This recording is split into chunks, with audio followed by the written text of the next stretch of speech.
அன்பு மொழி பேசும் இன்ப முகிலேசு என்னாலும் நண்பன் நீயே. அன்பு மொழி பேசும் இன்ப முகிலேசு என்னாலும் நண்பன் நீயே. கண்ணின் மணி போல காத்திடுவாயே, கண்ணின் மணி போல காத்திடுவாயே. உன் அன்பு ஒன்றே நான் வேண்டினேன், நெஞ்சமெல்லாம் கோவில் செய்தேன். உன்னை அழைத்தேன், நீ வா வா. சிந்தையெல்லாம் நொந்தழுதேன், சிந்தையெல்லாம் நொந்தழுதேன்.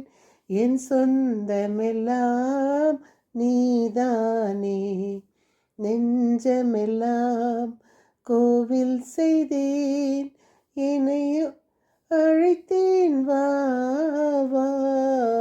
நெஞ்சமெல்லாம் கோவில் செய்தேன், உன்னை அழைத்தேன், வா வா.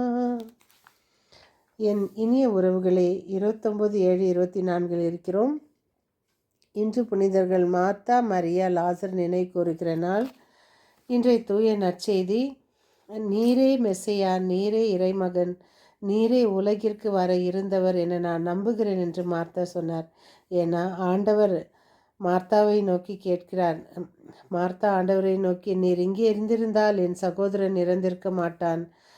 இயேசு அவரிடம், உன் சகோதரன் உயிர்த்தெழுவான் என்றார். அப்போ மார்த்தா ஆண்டவரிடம், அவன் உயிர்த்தெழுவான், உயிர்த்தெழு நாள் வரும்போது எல்லாரும் உயிர்த்தெழுவார்கள், அவனும் உயிர்த்தெழுவான் என்று. ஆண்டவரே, எங்கள் சொந்தம் நீதானே, நீங்கள் இருந்திருந்தா என் சிந்தையெல்லாம் நொந்தழுதேனே, நீங்கள் இங்கே இல்லையே என்றென மார்த்தா அழும்போது அவர் சொல்கிறார், உயிர்த்தெழுதலும் வாழ்வும் நானே. என்னிடம் நம்பிக்கை கொள்பவர் இறப்பினும் வாழ்வார். உயிரோடு இருக்கும்போது என்னிடம் நம்பிக்கை கொள்ளும் எவரும் என்றும் சாக மாட்டார். இதை நீ நம்புகிறாயா என்று கேட்கிறார். அப்போதான் மார்த்தா சொல்கிறாங்க, மெஸ்ஸையா நீரே, நீரே மெஸ்ஸையா, நீரே இறைமகன், நீரே உலகிற்கு வர இருந்தவர் என்று. நாம் தொடர்ந்து ஒவ்வொரு நாளும் இறை வார்த்தைக்கு மதிப்பும் மரியாதையும் கொடுப்போம். இன்றைய வாசகம் எரேமியா, தீய மக்கள் எதற்கும் பயன்படாத இந்த கச்சையை போல் ஆவார்கள். எரேமியாட்ட ஆண்டவர் சொல்கிறாரு, நீ உன்னுடைய கச்சையை எடுத்துன்னு போயிட்டு இடுப்பில் கட்டுற கச்சையை கழட்டி ஒரு பாறைக்கு மத்தியில் அதை புதைத்து வைன்னு.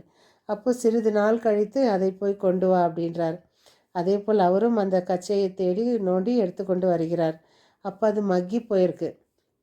அப்போ ஆண்டவர் சொல்கிறாரு, இதே போல்தான் அந்த மக்களும் மக்கி போவார்கள். இஸ்ரேல் மக்கள் பல தீய நாட்டங்களையும் தீய பழக்கங்களையும் பல விக்கிரக ஆராதனைகளையும் செய்கிறதுனால அவர்கள் என்னை விட்டு தூரம் போவதினால் அவர்கள் இடுப்பில் இருக்க வேண்டிய அவர்கள், என்னோடு இருக்க வேண்டிய அவர்கள் என்னை விட்டு போவதனால் இதே போல் அந்த அழிந்து போகும் மக்கி போகும் இந்த கச்சையை போல் ஆவார்கள் என்று. நாம் ஒவ்வொரு நாளும் தொடரும் சங்கீத தொடர்ச்சி, தூய ஆவியானவரின் வல்லமையோடும் அன்னை மரியின் கைப்பிடியோடும் நாம் ஒவ்வொரு நாளும் வாசித்து கொண்டு வருவது, ஆண்டவரின் நாம் என் உயிரை குடிக்க தேடுவோர் மானக்கேடுற்று இழிவடையட்டும். ஆண்டவரின் தூதர் அவர்களை விரட்டி அடிக்க காற்றில் பறக்கும் பதர் போல் ஆவார்கள். நீதிமொழிகள் 17:10-11-12.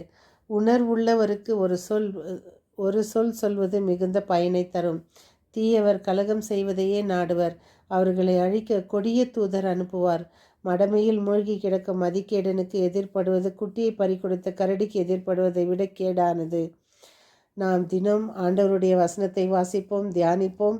முடிந்த அளவு நாம் நற்செய்தியை பரப்புவதில் நம்மை பயன்படுத்துவோம்.